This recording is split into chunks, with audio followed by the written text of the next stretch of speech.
going to try to do this in one take, okay? Is Turnstile's Never Enough enough? The title track, Never Enough, starts with a sleek, mesmerizing groove that certainly did not get me pumped for what was about to come on Never Enough, what I was about to experience. Is this a shoegaze record? Wham, bam, bada, bing, bada, boom. Around that 1 minute and 10-second mark, all that changes. Nay, explodes as the guitars build to a crescendo. And I have hopes now for the 14 tracks that lay before me. I'm sinking into a void. What is enough? What does enough mean? Tell me in the comments. It's a pretty decent opening track after all. And hey, Turnstile, this is what I gotta tell you guys so you know where I'm coming from my perspective. This will give you a better view of my perspective. Turnstile just made it into my list here on the channel of my top 400 favorite artists. So congrats to Turnstile. We're gonna see if this album can get them up a little bit in my continuum, because right now, or before this record, they were sitting at my number 330th spot. So hopefully they will move up the list and not down the list. It all hinges on this record. Never Enough is listenable, and I do like the explosion of instruments, but it's not the best opening song I've ever heard. It's fine, but we've still got to move through the record to see what the band has to offer this time around. Soul, or Soleil, or Solili. I can't say words goody. Soul, this is my kind of jam. We got Pat and Meg on guitars doing some Darren Malakian type stuff, like System of a Down riffage here, and I am indeed better off alone. Yes, this is a loner anthem. If it's not a happy one, sometimes it's kind of a gray area, but a lot of the times, Alone is better, and Soul is a really better song than the title track. There's some vintage keyboards in the mix, some really nice passages there that really elevates the song. Later in the track, it just really builds up to a really nice, complete song that's just a lot of fun to listen to. As we travel to track 3, entitled I Carry, I do find myself caring about the album this early into the journey. It's kind of a mellow track in a cracked out, whacked out kind of way. And I Care is sort of wrapped within a Weezer Snuggie. If it wasn't, it's like a Weezer Snuggie if that didn't mean selling out, if that makes sense. You know what I'm talking about. Never Enough, the album, it's not just made of one vibe alone. There is a lot of variety as showcased on Dreaming, which is a fast-paced rocker with horns and maybe synthesizers instead of horns, because I don't see horns in the credit. But rock and roll credits are notoriously doofus.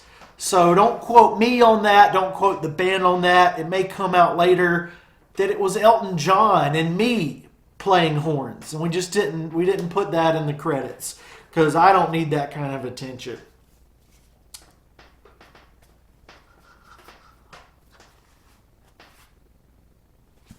Light Design shares a lot of musical DNA with the title track, Never Enough, with a quiet 20 seconds or so, shattering with guitar stabby to death in the ravine of your own quandary, and your nose is the bill of a dick.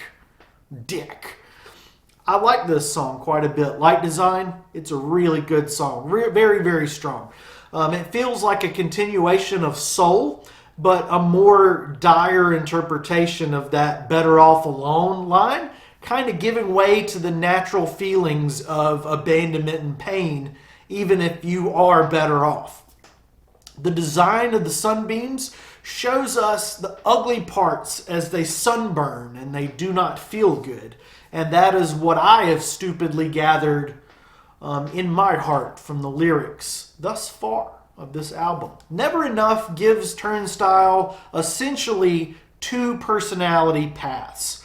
A lot of rock records do this. There's the slow, pretty parts, as Mark Hoppus says, and then the unhinged, screamy parts, the scream until your lungs give out parts. Often split on each track on this album. Shout out to FOB. You know I love you. What was I saying?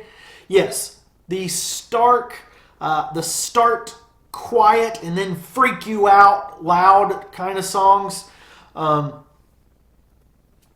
There's a lot of those. We got Dull, Looking Out for Me, and more songs on the record do that same trick to varying degrees of success or failure. But that is a big part of this record, not just in the songs being fast and slow, but each track kind of doing that herky-jerky like la, la, la, la, la. Some songs stay quiet and gently give us a riverboat ride to the end of the lake, the end of the song, like Seeing Stars with its funky 80s synthesizer groove fest. Another song that stays chill for the entire ride is the album closer, Magic Man. And I swear I've heard these song titles before. Magic Man. Magic Man. Ceiling is the album's underdog, and it is another track that stays slow. Just 1 minute, and it's kind of a flaky knockoff of an Oliver Tree song. Very, very disturbing. But it sounds like Oliver Tree choking on a scooter. And if this album had interludes, Ceiling would be the interlude. And I'm not even going to tell you guys how I feel about interludes, but this song is bad enough to be an interlude. But do not fret, you punk rock superstars, you. I know that you're watching the channel. I know that I have at least 11 rock stars watching my channel on a regular basis. But you, my friend, you are special. You're the biggest rock star of them all. Hey now, you're an all-star. What am I talking about? Oh, the punk rock. The fiery, the fast-paced stuff that is better than slow, spacey bullcrap rock. That's right. There's some very punk rock stuff on here on Sun Shower, Birds, and Slow Dive, which is not a slow dive. It's a fast swim. Swimming. And there's even one track that finds a completely different sonic palette, a complete balance in between fast and slow, and that is Time Is Happening. A very poppy, rocky kind of song that is just the angle of Turnstile that I think they sound their sexiest at, and I'd like to hear more of that sound from Turnstile. I don't want the band to suddenly and abruptly turn into Green Day. I don't want them to do that. I want them to gradually and over many decades turn into Green Day. And that's what Time Is Happening is about. But what does it all mean?